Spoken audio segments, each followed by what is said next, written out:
મહીસાગરના બાલાસિનોર નગરપાલિકા ચૂંટણીના વોર્ડ 2 માં કોંગ્રેસ પક્ષના ઉમેદવાર જયાબેન ઠાકોરને ધાક ધમકી મળતી હોવાનો આક્ષેપ થયો।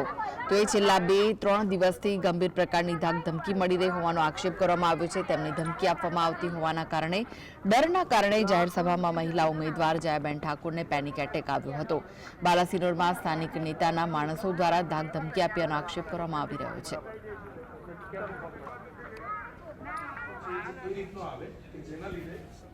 ભાજપની સામે તાકાતથી લડે છે। રોજે રોજ જયાબેન ઠાકોર કોંગ્રેસના ઉમેદવારને ભાજપના ગુંડાઓ ધાક ધમકી આપીને હેરાન પરેશાન કરે છે। આજે ચૂંટણી સભા હતી। જયાબેન ઠાકોર કોંગ્રેસના ઉમેદવાર એમની આપવીતીનું વર્ણન કરતા કરતા સ્ટેજ ઉપર ઢળી પડ્યા। એમને પેનિક એટેક આવ્યો।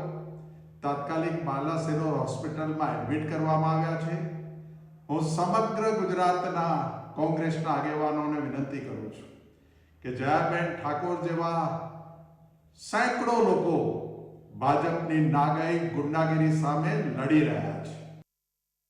એના જીવનું જોખમ ઊભું થાય, એને પેનિક એટેક આવે, એને હિસ્ટેરિક હુમલો થાય, એ પોતાની મેન્ટલ સ્ટેબિલિટી ગુમાવી બેસે અને ફેન્ટ થઈને ઢળીને પડી જાય, આ પ્રમાણેનું ભારતીય જનતા પાર્ટીનું ચરિત્ર બિલકુલ એ મહીસાગર અને બાલાસિનોરની જનતાએ બિલકુલ સ્વીકારવું ન જોઈએ।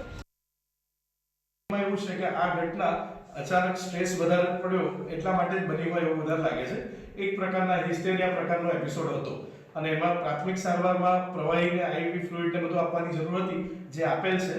હાર્ટનો ECG ને બધું નોર્મલ હતું એટલે ચિંતા કરવાની જરૂર નથી, પણ એટલું ક્લિયર છે કે માઇન્ડ પર કોઈ અચાનક સ્ટ્રેસ વધી જવાના કારણે આ ઘટના બની છે।